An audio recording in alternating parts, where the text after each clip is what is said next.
My guest, Joel Goldberg, has spent nearly 25 years in television and is known as a powerful keynote speaker who speaks to companies and organizations across the country about the principles of making a splash with a championship culture. Principles he learned from covering the St. Louis Rams before joining the Kansas City Royals as part of the broadcast team in 2008. Two franchises, by the way, that emerged from the cellar to win titles. In my conversation with Joel, he not only shares some great stories about a few team members of my hometown 2015 World Series champion Kansas City Royals, he also speaks about how the lessons and perseverance he learned from the relationships he has with professional athletes, coaches, and team management can benefit any business in developing a strong company culture of trust and respect. On top of delivering his keynotes, Joel hosts daily and weekly video podcasts called Rounding the Bases with Joel Goldberg, where he speaks to a wide array of personalities from notable sports figures to business leaders and entrepreneurs. So sit back, relax, and enjoy my Grand Slam conversation with Joel Goldberg. So hi, Joel. How are you? It's so wonderful to have you on the show today. This is like a real honor to me, man. Well, it's good to be with you too, Ron. And, you and I have done versions of this not being recorded, or at least in, in the groups and circles that we live in and co-mingle in, if that's the proper word. We can come up with a bunch of words, but it's good to be in a Zoom box, just me. Well, you're it's like a one-on-one. I don't think we've ever had a one-on-one before. So we've always been a part of all the extra people that have been involved in this. So I told a little bit about the story of you as far as baseball is concerned, being with the Kansas City Royals here in Kansas City, and you've been with them I believe since 2008. Is that correct? Yeah, you managed to make it all the way through the bad times and then into the championship years. Yeah. So I gotta ask though, what led you down this path of going from baseball into speaking and working with businesses? Well, it was certainly, I don't know if it was something that was meant to be or not. It definitely was not a master plan, and so in that sense, I think it's a unique one because I stumbled onto this maybe about 3 years ago, and I truly didn't know that the speaking industry even existed, which I know sounds crazy, not just to people like yourself that are in it, but even to anybody in the business world. Like, who doesn't have a speaker come in from time to time? Most companies, have that regularly, semi-regularly, or, there's some that don't ever do it, but I think most people know that. To me, I thought a speaker was, like I don't know, name whatever the big names of the world out there. The Tony Robbins, the Tony Robbins of the world, right? Which of course we would all love to trade spaces or trade places there. But that's what I thought. A corporate, a company, a public speaker, motivational speaker was, and of course, that's the highest end in terms of name recognition and fees and all that type of stuff. Audiences. I just didn't know it. My dream from a pretty early age growing up was to be a television sportscaster. I didn't know exactly what sport or what it would look like. If I'm really going back to my early years, I thought it would be the local sports anchor on the news, or maybe as time evolved on SportsCenter. I didn't necessarily think about doing play-by-play, although that was an interest too. And so, I've done this for 25 years, and of course, growing up, there wasn't even such thing as a pre and a post game show on TV.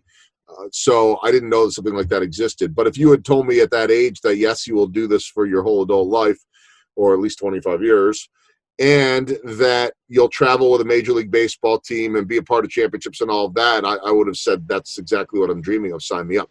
So it was really never my mindset to dream beyond that. It was always dreaming of what's the next step. And I got to a point during my time in Kansas City that really for the first time in my career, and I was always happy every step I made, from the small markets to the bigger markets, but there was always sort of that, okay, what's next? Right. And then it was climbing to the next spot. And from a TV standpoint, once I got to Kansas City, I fell in love not just with the city, but with the job I had. I had no real desire to leave or find something better, not that I would ignore it. And then I just accidentally stumbled onto this speaking thing. It's a long answer, but I'd spoken to a couple of groups. You know what I was, Ron, was I was the guy that was, and many people in sports are like this, that were being asked to go to the Rotary clubs and the church groups, and that's what I knew about speaking. And that was fine. I was happy doing that. It was nice community outreach. Right. And then a couple companies or organizations paid me. Not very much, but they paid me. And I thought, wow, that's pretty cool. You get paid for doing this? They get paid for this, and because they're paying, I probably need to come up with some material. Because I say the Rotary Club speech, which is fine, is, hey, here's who I am, here's where I've been, here's an update on the team. Does anyone have any questions? There's your 20 minutes. You can't do that when someone's paying you to come speak. There's got to be something more than that. They're expecting some kind of a product. And so a couple people encouraged me, friends, hey, you could start a business. And I said, what? You can start a business? And they looked at me like, what the heck is wrong with you? Everybody knows that. But I didn't know it. So that's the short of how it started. And it just, honestly, it was, hey, this could be another revenue source with something that I might be good at. I don't know. And then I got hooked and addicted to it and constantly still learning, still have a long ways to go. But what I realized was that people and companies are willing to pay me for experiences and stories and perspective that I have from 25 years. And oh, by the way, there are a ton of lessons in sports that translate to what I call the quote unquote real world. Yeah, I know that a lot of the stories that you tell have to do with culture and leadership and the lessons that you've learned from being within these organizations. So, if I may, let's talk a little bit about company culture. I know that you speak to a lot of big businesses about company culture. What are some of the greatest lessons that you provide to those businesses when it comes to establishing a company culture and how to gain that buy-in from the team members that are a part of that culture? Yeah, I mean, there's so many lessons. And, I've been lucky to have spent so much time around, to me, a man that values culture as much as anyone I've ever been around, and that's Dayton Moore, the general manager and senior vice president of baseball operations for the Kansas City Royals. He took that from his time with the Atlanta Braves, where they were winning championships every single year. And by the way, before I came to Kansas City, I worked in St. Louis for about 9.5 years. So that's 21, almost 22 years in these two markets.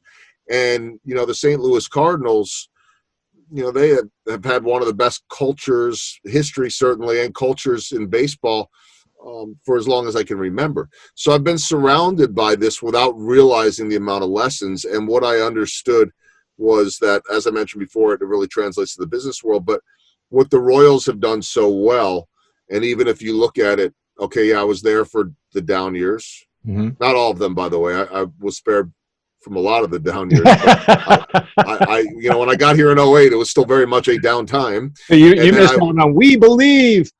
Yeah, I missed out on all that. I've certainly heard plenty about it. But, I covered a lot of losing baseball in 2008, 9, 10, even 11. Things started to turn around in 12, started getting closer in 13, and then 14 and 15 back-to-back pennants. But that wasn't just a matter of great team. There might have been more talented teams, by the way, too. One of the main reasons that they won and got to where they did was because the culture that was built. And one of the reasons why, as they've been struggling the last couple of years in terms of results, why they'll pull out of that quicker than the decades-long drought they had before, was because they've sustained this culture. What I've learned is, first and foremost, I learned this from David Glass, the late owner of the Kansas City Royals. It's about people. It's always about people. It's about people. It was about people, years ago, generations ago. It'll be about people generations from now. And it certainly is true more than ever during a pandemic. It is about people. And so when I watch the way the Royals have acquired talent, okay, they can't compete dollar for dollar in terms of winning a battle against, say, the Yankees or fill in the blank. But what they can do is develop the type of people that they want and go after the type of people that they want. That doesn't mean nice guys finish last or whatever you want to say about that. You can win with nice people. You do have to have talent. But I think what I've learned is that talent is important, but the culture, the type of person, the values have to go along with that. You can't sacrifice those just for talent. It'll sink the whole thing. And so what I saw when I got here was a collection of some talented players and some that were less talented, but they didn't all fit the culture. They were still trying to build a culture, and they just needed bodies at that point. But when you could start raising them like your own kids, and you're drafting kids out of high school and college based on who they are as a person. Right. For instance, Eric Hosmer, who had a phenomenal run here in Kansas City. First round draft pick in 2008. First ever draft pick in my time here in Kansas City. There were some other guys that they thought might have been a little better, but once they went down and sat in his house with him and his parents, they were sold, we have to have this guy, right. Who he is as a person, his leadership, then that was going to affect everybody else. So the first thing is it's about the people. I think the second thing, and there are a lot of elements to this, but the second thing is that you never, ever, ever take a day off from your culture. It doesn't mean that you're physically working on it. It's almost, in some ways, it could be a muscle memory thing, but it has to be important every single day. The second that you overlook that in everything you're doing is the second it slips away. It takes effort every single day, whether it be, in the subconscious or whether it be actually thinking about it. Yeah. And well, you were talking about people like Eric Hosmer. I remember, I believe it may have been both championship seasons when they won the pennant. And it being about people is that the team, it wasn't just about the team respecting each other. They respected the city. They respected the fans. They took the fans out to party. At least I remember at least one night. It may have been after they won the pennant. But more importantly, back to your point, when I've heard you quote Simon Sinek before, and one of the quotes that kind of fits here is that Simon Sinek also says that the goal is never to surround yourself with people who simply want what you have. This goal is to surround yourself with people who believe what you believe. Mm-hmm. And when you're talking about culture, these are people that have to actually buy in to what it is that you're doing. And if they don't buy in, then they're not going to fit, and chances are they're not going to be around very long. And again, I think it's important to reiterate that this is a top-down process. Mm-hmm. That it starts up here. And if this individual, Mr. Glass as an example, if Mr. Glass is not all about culture and winning and moving the team forward, then no one, it's kind of like the analogy that came to mind while you were talking was Major League. Mm-hmm. When you got the owner that just doesn't want the team to win, but the manager was the one that stepped up and said, we're going to do everything in our power to win the pennant, which I think they did. But yeah, I don't know why that popped into my head while we were talking about that. So what are some of the greatest examples? Hey, do you have an example that you can share of tremendous team leadership on any of the teams that you've had the opportunity to come in contact with?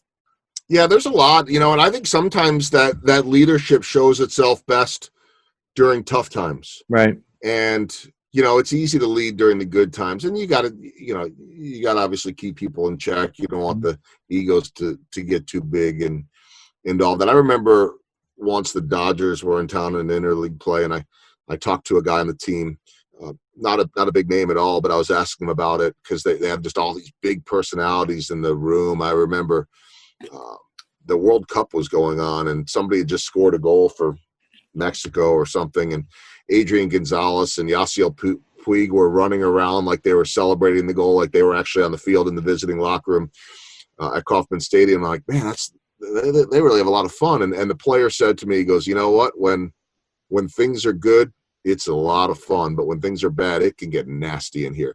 And so, they didn't have that thing figured out. A lot of big salaries, all that type of stuff. What's impressed me with good leadership in terms of Royals over the years, and first off, it started with David Glass. He really tried to stay out of the way, although I will say, and I'll share this in terms of culture, that I never once in an interview, and I tell my audiences this, and I run a clip of David Glass saying it's always about people. I never heard him say the words I, me. It was always about everyone else. So this is a guy that was worth, $1 billion plus. But then, Dayton Moore.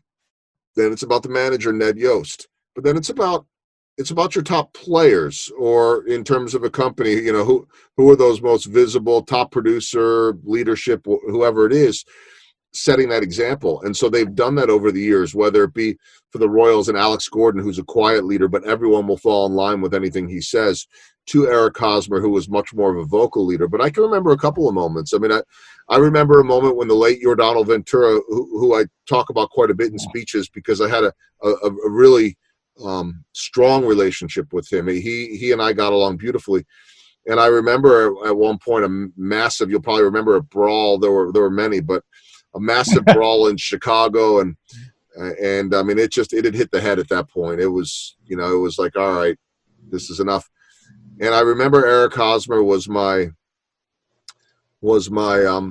post-game guest. And I had hoped that he would have a game worthy of being on as the post-game interview, because I knew he was the most well-spoken leader on the team and one of the most recognizable faces. And I wish I could dig that up. I probably could.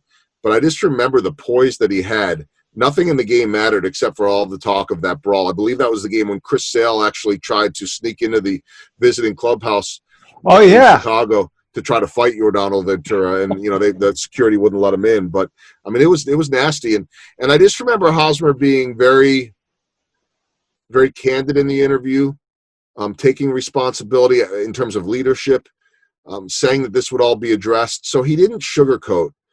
He was honest while not burying a teammate, and it was just like, it wasn't cliche.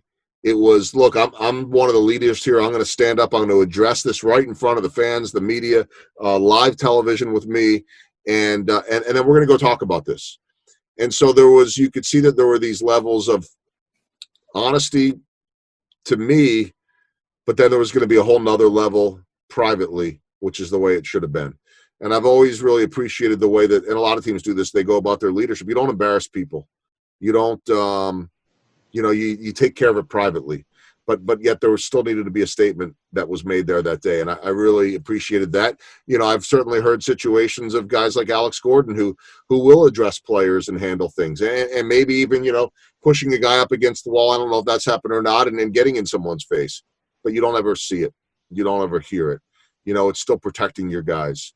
And so I think just a lot of examples of that, of some self-policing going on, of a belief and a trust from the top levels, like the manager, Ned Yost, before he retired, of trusting the guys, the top players, to handle that themselves and to take care of it. So just a lot of that, a lot of accountability. The other one, and I talk about this a lot too, is I'll tell the very short version of the story. I remember Eric Hosmer getting picked off first base one game on the road, and they could have lost the game. They ended up coming back to win, but he got picked off maybe sixth or seventh inning. I think he represented the go-ahead run, 2 outs, inning over. And, it could have been a pretty disastrous loss for them. They were in a race at that point. And I remember after the game, he was asked about it, and he basically said, look, I just messed up.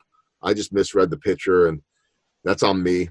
I'm glad that we won. My teammates bailed me out. And I came to find out later that night, because I was out for a drink with him and his family. His parents were in. We were in Tampa, and his parents were in from Miami, and some family friends, and I was close with them. And somebody asked him about it. I didn't ask him about it. I was off the clock, and I wasn't going to be playing journalist at that point. And not my role. You get invited to go grab a drink with someone's family. You're not playing 20 questions. Really just hanging out. But somebody else, family member, somebody asked him what happened, and he basically said, look, the first base coach, told me to get back in, or had shared the pitcher's move with me or whatever. And I got picked off, and I stood up, and the first base coach, Rusty Kuntz, said to me, man, I totally messed you up on that. That was my bad. And I just thought about that and think about that to this day, that here's a star player of the team that could very easily have just said, point, just listen to my coach. And guess what? If he says that, the media all makes a beeline for the first base coach, and nobody ever interviews a first base coach unless they did something wrong. In our case, we might interview Rusty because he's a wealth of knowledge in terms of fundamentals, but you just wouldn't do that after a game. And I've thought about that a lot.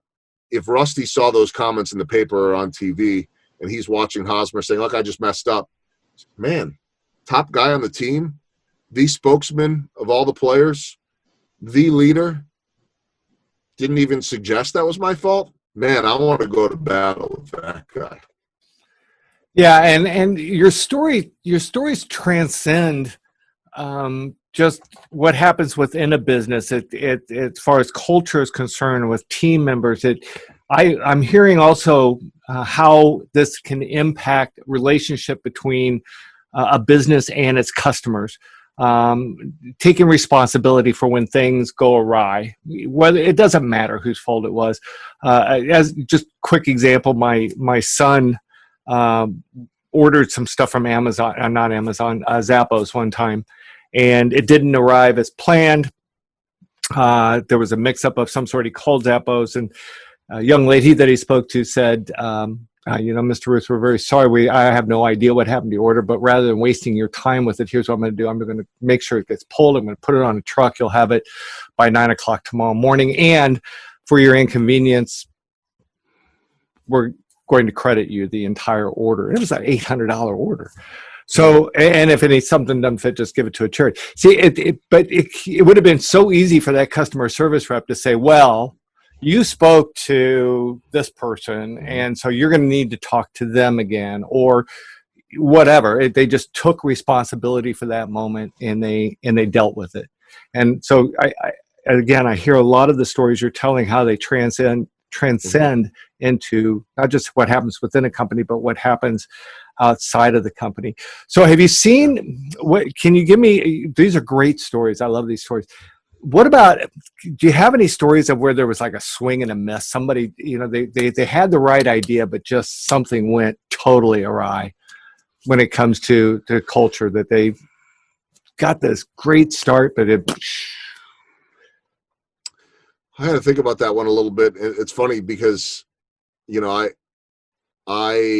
one of the questions that I ask all my podcast guests, I asked some baseball themed questions, and one is swing and miss you've taken, and what did you learn from it? So it's a version of that.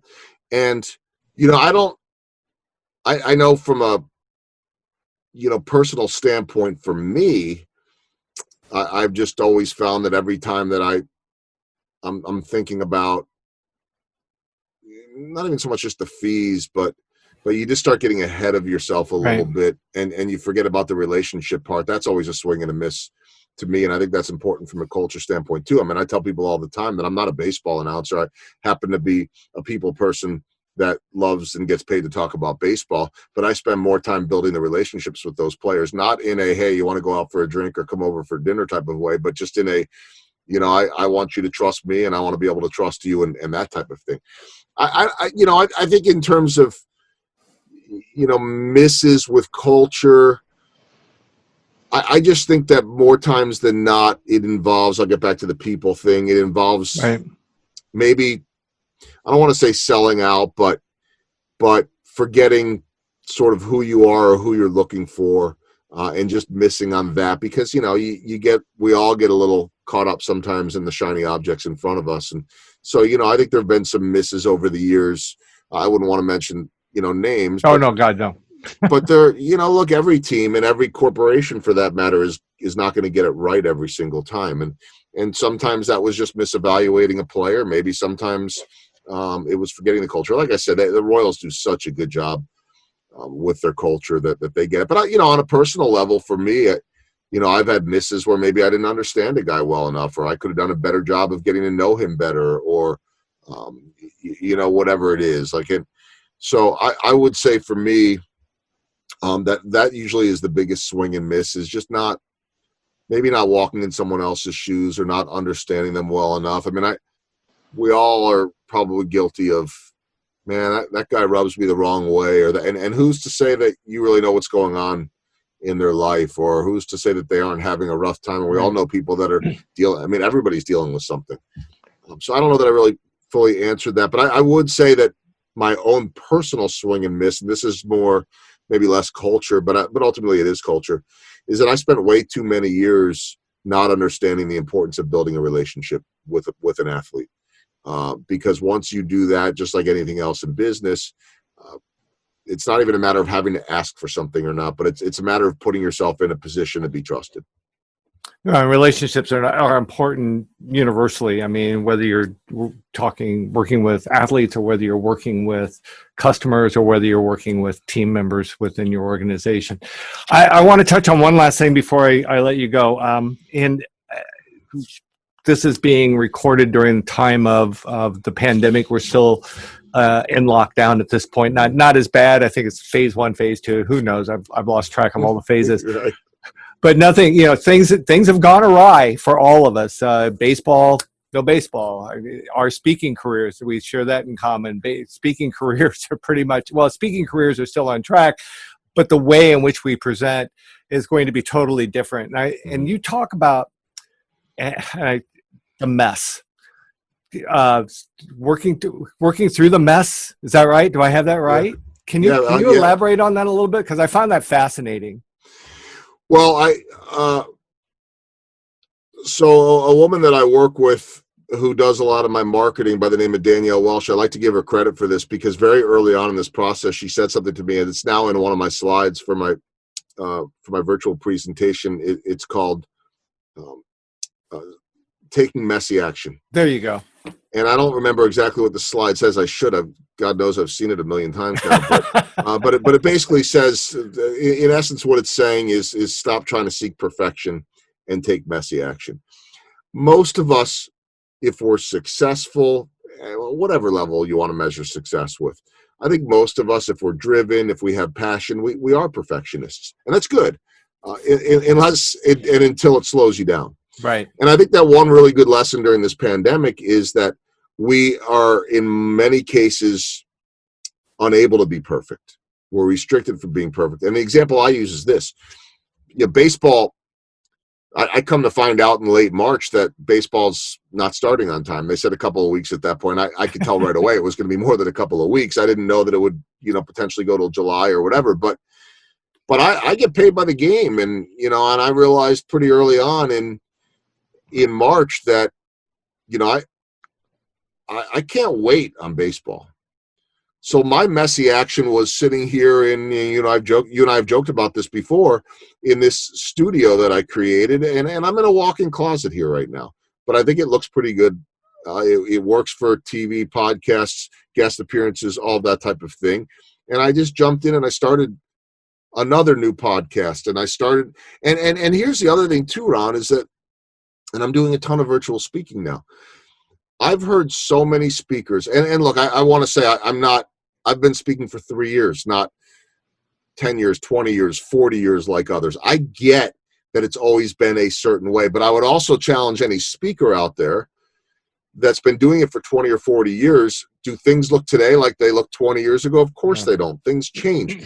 And sometimes, for the better, and I wouldn't even say for the worse. I think the trap that we can all fall into here as speakers, but in whatever we do, is to sit there and lament the fact that things aren't the way they were. And so to me, I've turned it around and said, wait a minute. I mean, this is an opportunity. It's a different opportunity. And you know what? When I finished my virtual speaking, I haven't had people say, oh man, that was a real pain because you weren't here in person.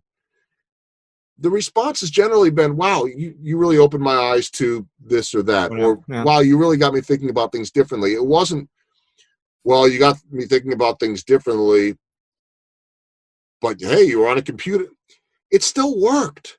And so maybe this is all taking us out of our comfort zone. It took me out of my comfort zone. I mean, I spent the better part of 2.5 years trying to get a feel for what will someone pay me to come on stage. And then in doing so, okay, I got a lot of no's for this price and yeses for this. Okay, all right, I think this is what my value is. There's a nice starting point. Now you rip it all up and we got to start again. It's like, well, wait a minute. I still have strong messaging. I still can give you a lot of value. Yeah, but you're not here in person. Now you're out of your house. So, in some ways it's like starting all over again, but it's like I already have everything that got me here. Why can't we, instead of sitting there saying, man, I can't do this, why can't we? Why can't, I mean, you and I are conducting an interview right now, Right. and I think it's going pretty well. You know what? Thank you.